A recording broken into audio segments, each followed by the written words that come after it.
What's up, everybody? You're listening to the one and only T-Mac Inspired Podcast. Listen as she sits down with regular people to discuss the ideas, the opportunities, and the wealth-building strategies that they're taking advantage of so the rest of us can do the same. Hey, it's your girl T-Mac here. Before we jump into this episode, listen, I'm calling all nurses, all healthcare professionals who are looking to get into real estate to meet me and my friends of the Nurse REI Club in Sacramento, California on May the 20th through the 22nd for our second annual Nurse REI Club retreat. Okay, there's going to be a phenomenal lineup of speakers. You do not want to miss it. Go ahead, click the link below. It is the Nurse REI Club's second annual retreat. See ya. Hey, girl. Hey. It's Brandi, y'all. I got Brandi on my podcast. How you doing, girl? I'm doing good. I'm loving. Look, 2022 has been an amazing year. I'm doing well, no complaints. I'm blessed, so excited to be here. Yeah, so let the people know who don't know who Brandi is. Like, why is T-Mac so excited to have Brandi on our podcast?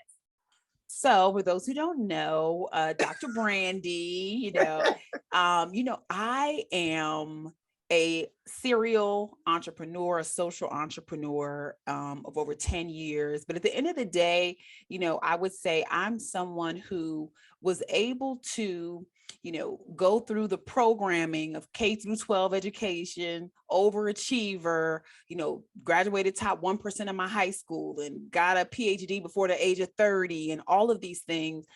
But I did all of those things because the world thought that those are the things that make you successful. The world said that those were the things that I needed to do. Many people know in the millennial generation, boy, they told us, just go to school, get good grade, But what I realized in doing all of that and becoming an overachiever was I graduated with a PhD before the age of 30 with all of these accolades and things like that, but I still felt empty. I still felt like I wasn't good enough. I still felt like I was outside of my purpose. And so I was able to go back and realize that it wasn't education that's a great equalizer. It's leadership. It's how we show up as leaders of our lives, of our family, of our destiny that really sets things on a whole new track. So for people that really want to know, really, who am I? I'm someone who was able to find a new level of freedom in life through owning and taking the lead on my life. So I love it. Yeah. Whoa. That was a lot. Like, hold on, I asked one question, she gave 4 different responses. Okay. No, listen, let's unpack it. Because we all were taught, and I'm going to say all, I'm going to use the word all, that you need to go to school, you need to make good grades, you need to go to college, and then you need to get a good job. But then what? Nobody said anything about happiness. That was gone. Like, nobody said, find that thing that God put you on this earth to do. That's right. And figure out how to make money doing it. Nobody told us that. Like you just said it, K through 12. After that, college. Yep. Then get your post degree. Just keep learning. Look, just keep, what they told us was, you're still stupid. You still don't know. Just keep going. Get the post. Well, how many years? How much learning do I need to do? And when am I going to be happy? I ain't, nobody gave me the recipe for happiness and freedom. Where's the freedom? Oh, you're going to get freedom when you turn 72 and retire. That's where the freedom going to come in. Well, wait a minute. Am I even going to make it that long? What about the dash in between? What we doing? So you found that. So you riding on that dash, girl.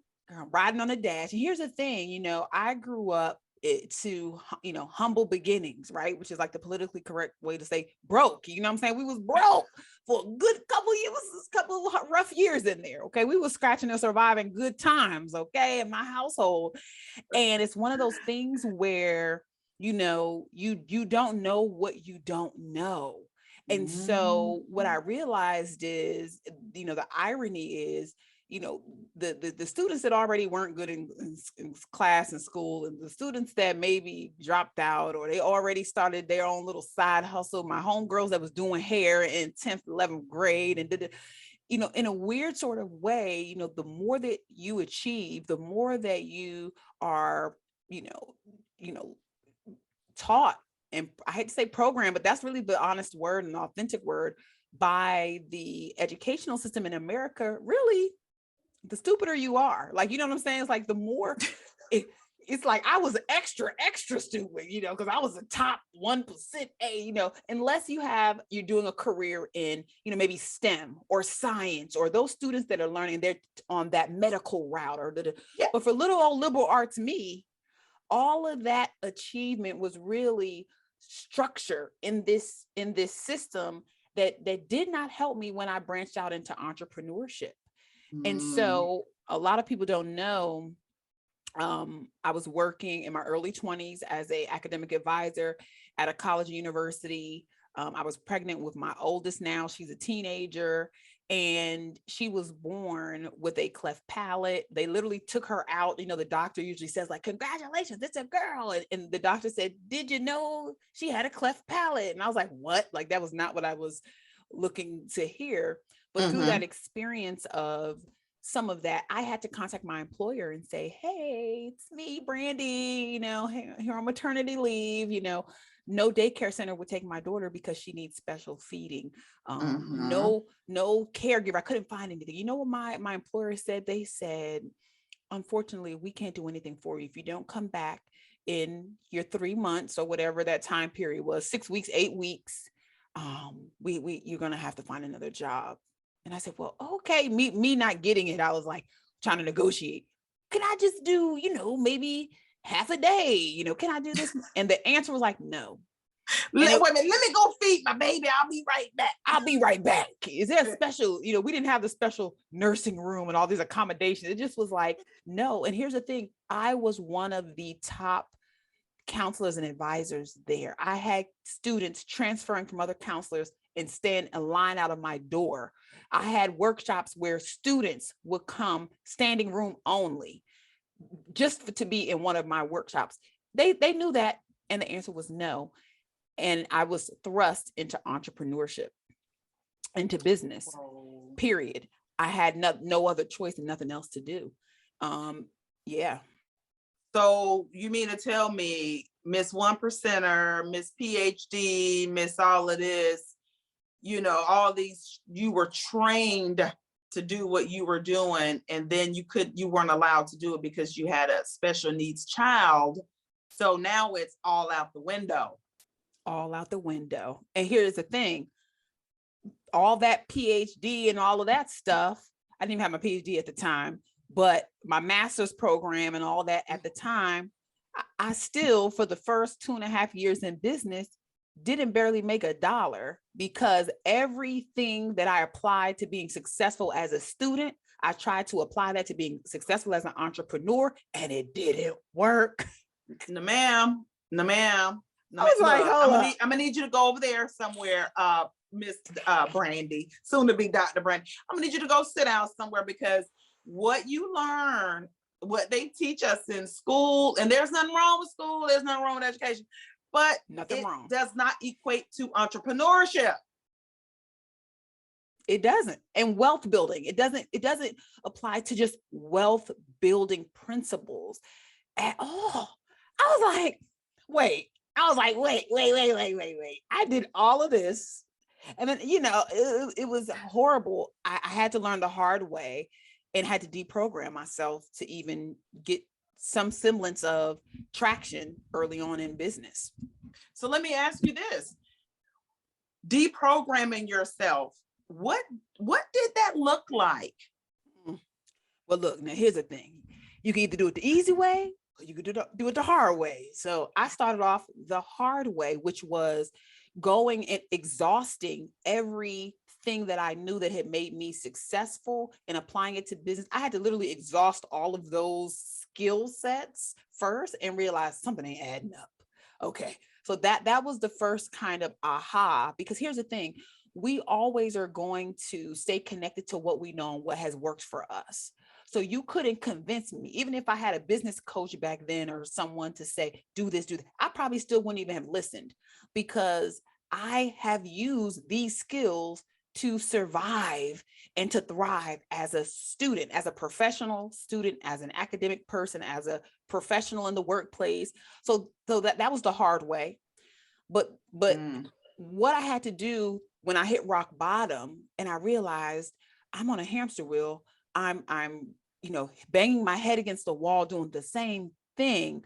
Then I said, maybe I'm thinking about this in a different way. Let me just beta test. Look, because I was still being a student. Let me pilot test. Let me do a low risk experiment to see if this will work. And what it looks like is things like in school, the paper needs to be perfect before you turn it in. There needs to be no typos. There needs to be the paragraphs, the APA formatted. In business, it actually can be imperfect. Let the market help you figure out what to fix. Ooh. So right. All right. So, okay, let me actually just throw this out there first before I take 7 months perfecting it. Let me throw it out there and see what sticks. And inevitably, what happened? I dusted up some stuff, threw it out there. Boom, cha-ching, cha-ching, sold. So I was like, what? My feelings was hurt. I said, I'm dumber than I think. This is ridiculous. The other thing I'll say too, going back to my story of kind of growing up to humble beginnings, in a a household where lack was present physically.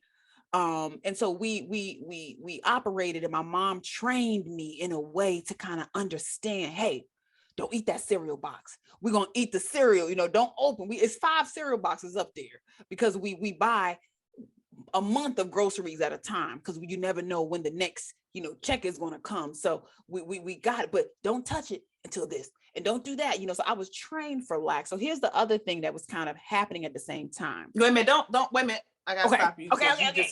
You sped past that. Okay. You can't do that. You were trained for lack. Yep. Hyper aware of what we don't have, to keep, what we don't want to waste, what we don't want to let run the heat too long. We don't want to, the energy, we don't want to everything, we don't have this much food, or we only have this much left. So we need to ration this out. Everything was ration this, extend that.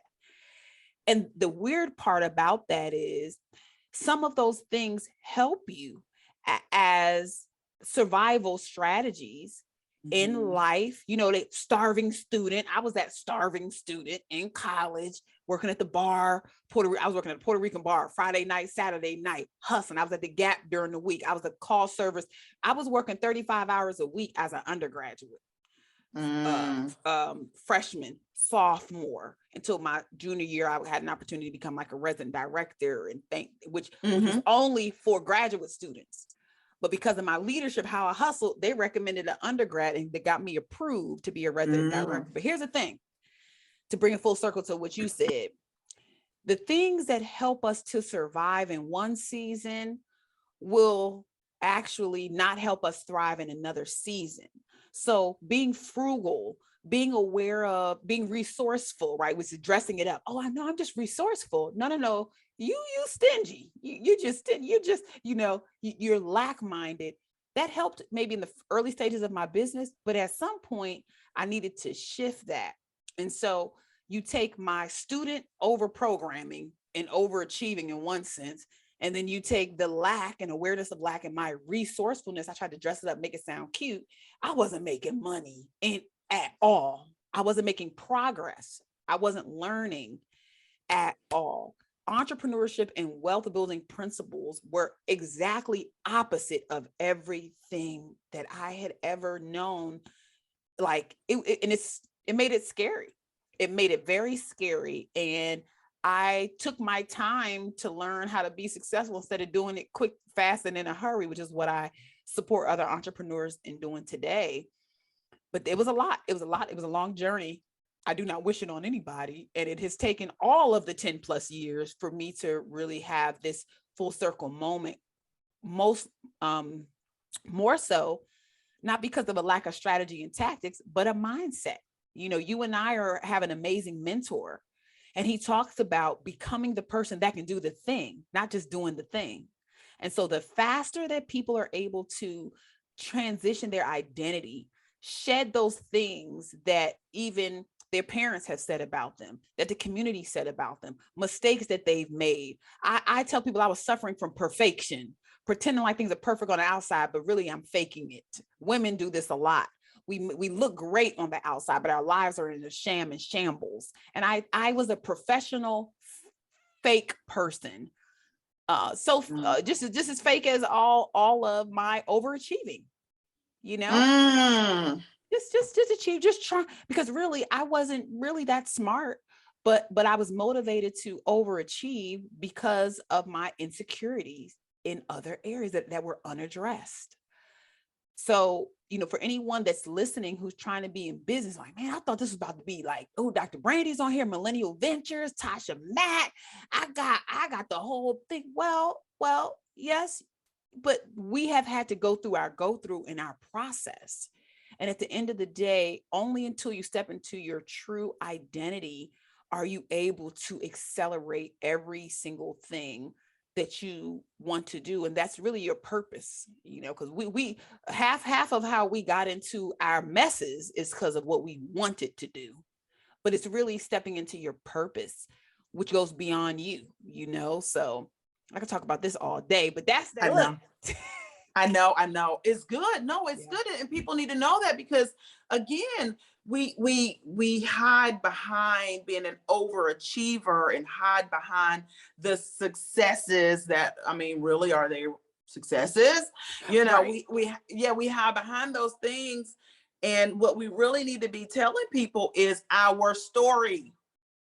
Correct. Right. Here's the thing. Go ahead. No, you go ahead. Go, girl. Well, I just want to give you one last example, because I feel like there's someone out here that is going to hear this and they're doing the same thing. It was to the point where I basked, okay, in the fact that my friends would say, oh, they would introduce me as, oh, here's my friend Brandi. She's getting her PhD. I didn't even want to graduate from my PhD program because I got a high off of just you getting a PhD. I got so much accolades off the process. After my PhD was over, didn't nobody really care at that point. They're like, girl, you finally, that was 7 years. I'm glad. Thank you. Finally. But it was just getting a high off of. So we do the same thing. Oh, I'm starting my business. You know, she's starting her business. You know, she about to be an entrepreneur. You know, and we do that. But really, you just want bragging rights. You know, you just want, that was a part of my identity. I like that. It started to feel good. I just get introduced. I wasn't Brandi anymore. I was just the accumulation of these superficial achievements that really weren't even fulfilling me at all.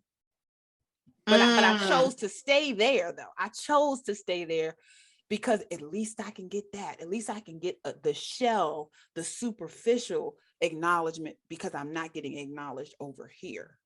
I had a horrible marriage at the time, right? I'm now divorced. I had not good relationships with friends.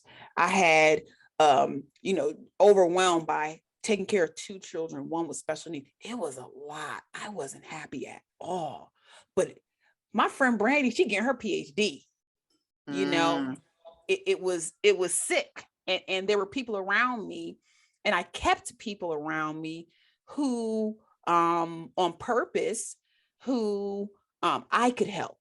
I was the resource for everyone. I'm the person you call. What you need, girl? You need help with your graduate school? Girl, I need help with my graduate school application. How did you do yours? How your personal statement? Help me to write this. Help me. I did that on purpose because my identity, I need to be needed. Period. You know, I need to be the top dog in my group. But then when I'm crying in the corner, yelling out to the Lord, I don't got nobody help me. Well, you did it to yourself. You taught people how to treat you. Correct. You taught people how to treat you. Yeah. Wow. I mean, there's so much in this that we can unpack. Oh my God, like you're going to have to come on again. But I want to talk about just a little bit about because I interview a lot of people in our inner circle. And that's one of the things that, and I just found this out last week. Somebody said to me, they said, oh, it was Papa Chulo, Keenan. Yes, He love said to me me, some Keenan. I know, you know what he said to me? He said, nobody is doing what you do. Nobody wants to talk to people who people don't know. You created a whole platform of people who are doing wonderful things. And people don't know them, but nobody else will say like, oh, Brandi, come be on my show, or blah, blah, blah, That's right. He said, you're doing it. And that's what he said. And so with that, I'm looking at, this is a whole nother realm that I'm serving, or where I'm serving, right? So good. This is a whole nother realm. There's nothing wrong with where I used to be, but it only served me then. Yes. And I'm saying that because you said that. The things that served you then, they couldn't serve that future you or the now you. But you had to find that thing. You had to become that person to do the thing. That's right. So what did that look like when you finally like shed all of that stuff that didn't serve you, and the people that didn't serve you, the bad marriage that didn't serve you? What did that look like when you finally said, okay, this ain't it? You know what? Honestly, it looked like, honestly, stopping and refusing to be a liar, because that's really what I was. You lying, you a liar. You're coming across that you're someone that you're not. You're not being honest and authentic. And I had to come to grips with the fact that you a liar. You lie, like I hate to say it that way. I wasn't, some people are just like pretend, some people, they're like really fake, like their whole, it wasn't that, but it's that subtle thing that you do, that you're lying about, that you're happy when you're not. You say okay and agree to do things when you really don't want to. You obligate yourself to stuff when you're really busy, and you do. It's just like I started being honest, radically honest, in all aspects of my life, and being authentic, and which looked like saying no when I really don't want to do something, and being okay with the fact that this person's going to be mad, or this organization's going to be mad because no, I can't volunteer my time. No, I can't. Is it no a sentence? Yeah, isn't it? Just put the period there. People are just missing the punctuation. All this time, it's a complete sentence. No, I'm not able. You know what it was I actually was, as I was stepping into my new identity, I was honoring myself. No one else will honor you until you honor yourself. I used to dishonor myself by sitting at the computer doing work all day and not even going to use the restroom. I used to sit and do work all day and not eat, and then have the nerve to bring it up in a conversation. Girl, I didn't even eat lunch today. That's how busy I am, trying to flex on somebody else. First of all, you are malnutrition. Okay, I need you to eat. Stop trying to act like that's like a badge of honor. So it was, I had to realize, like, don't be mad at everybody else. Like you said, you teach people how to treat you. Be mad at yourself, because you actually don't honor yourself. That's why they can sense that they can dishonor you. So that was the first thing. The second thing was being willing to die to myself. And that's the scariest thing I've ever experienced, because we know who we have been. We're comfortable in a sense with who we have been, even if who we have been hasn't got us certain results. But I literally had to have a funeral for myself. And here's the thing. The hardest part of having a funeral to the old me was not even me stepping into that new, and discovering the new person. It really was me trying to figure out everybody else. What is everyone else going to say? What is everyone else going to think? How they going to feel about the new way that I'm choosing to show up?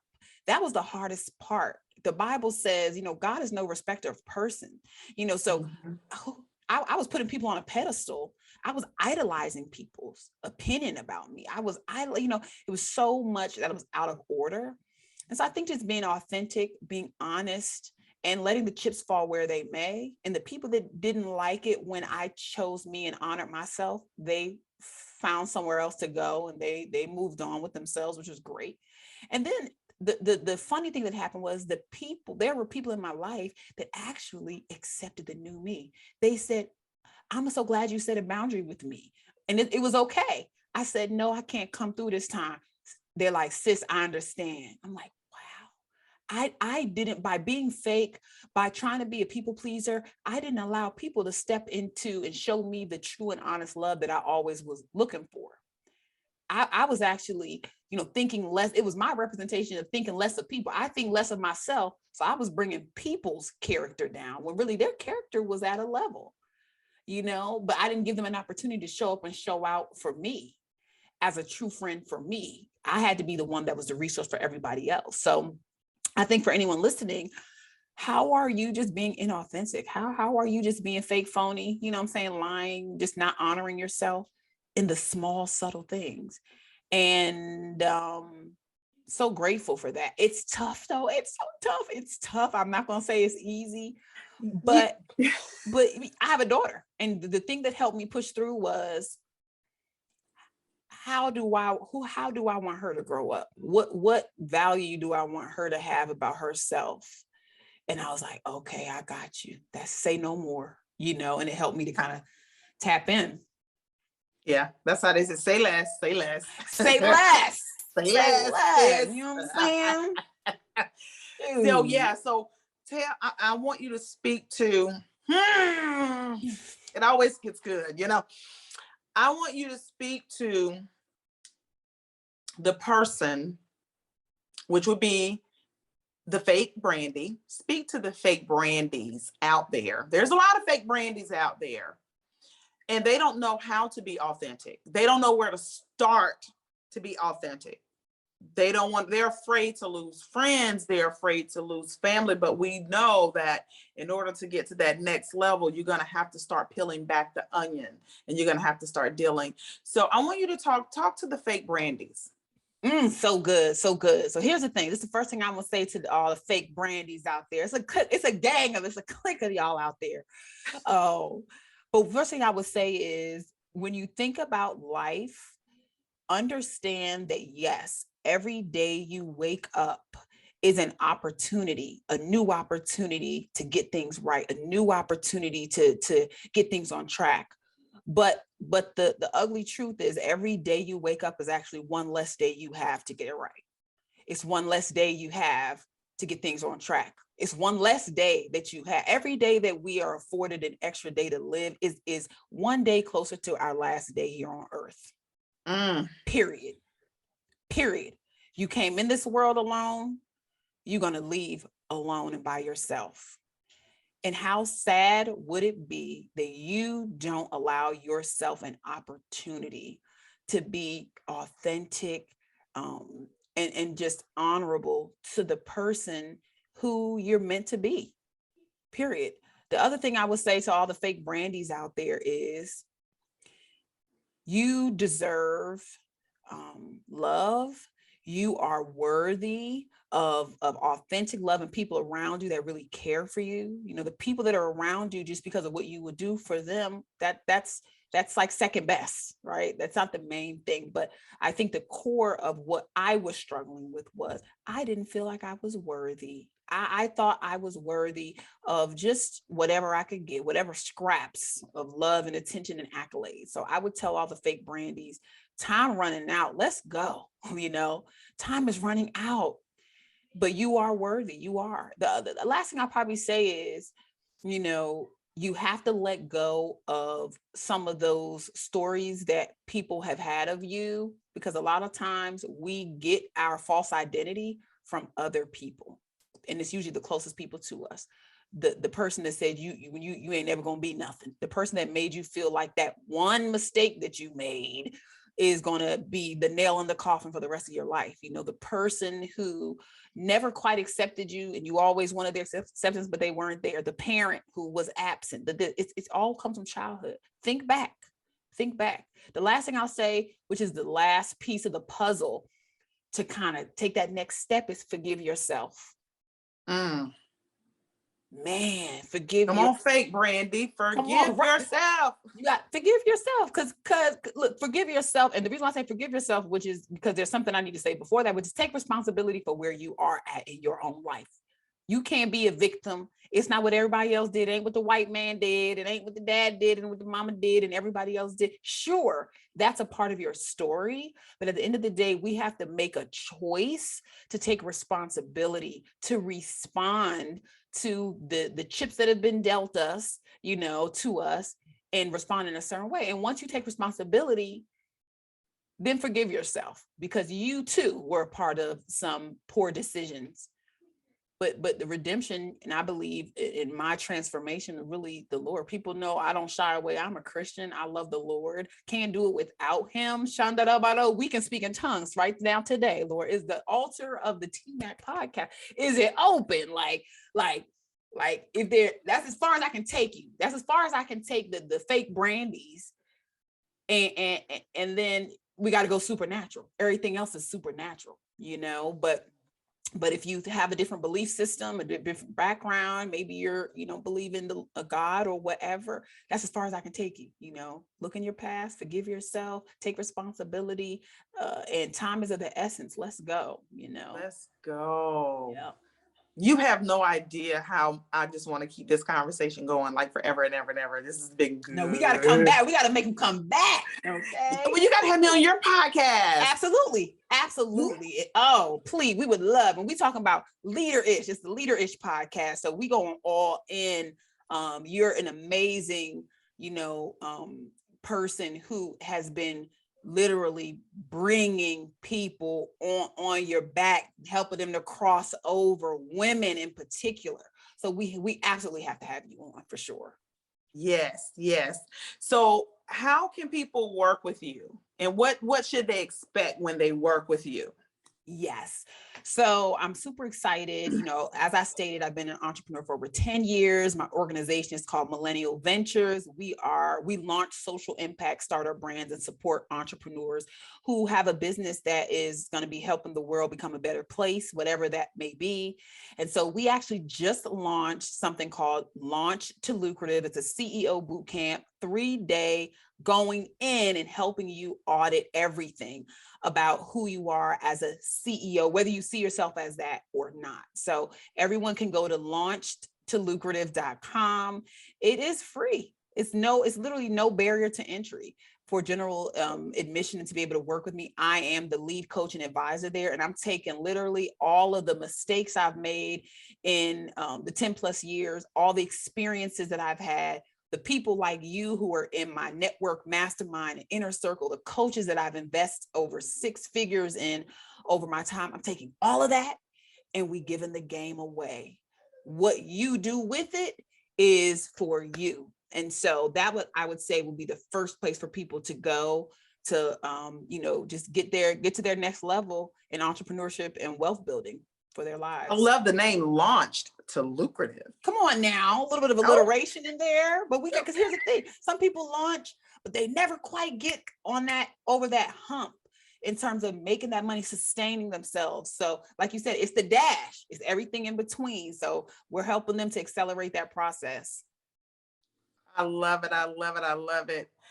Thank you again. And all the links will be below, so don't worry about it. If you're listening or if you're watching, the links will be attached. But make sure you're following Dr. Brandi on social media. I'm at the Dr. Brandi, drbrandi.com. You can find, I'm Googleable. Just Google Dr. Brandi. You'll find me, baby. Yep. All right. Thank you, girls, so much. Thank See you guys on the next episode. I hope you enjoyed this episode. It was sponsored by Your Skin Cosmetics. Y_IOR, Your Skin Cosmetics. They are launching their brand new Rosewater skincare line. Go ahead, click the link below to Your Skin, YIOR tmacskin.com to get your bundle today. And use the code TMAC20 to get 20% off. All right, see you on the next episode. Hey, don't forget to follow me if you're not on all platforms at TMAC_inspired. All right, see you on the next episode. Bye.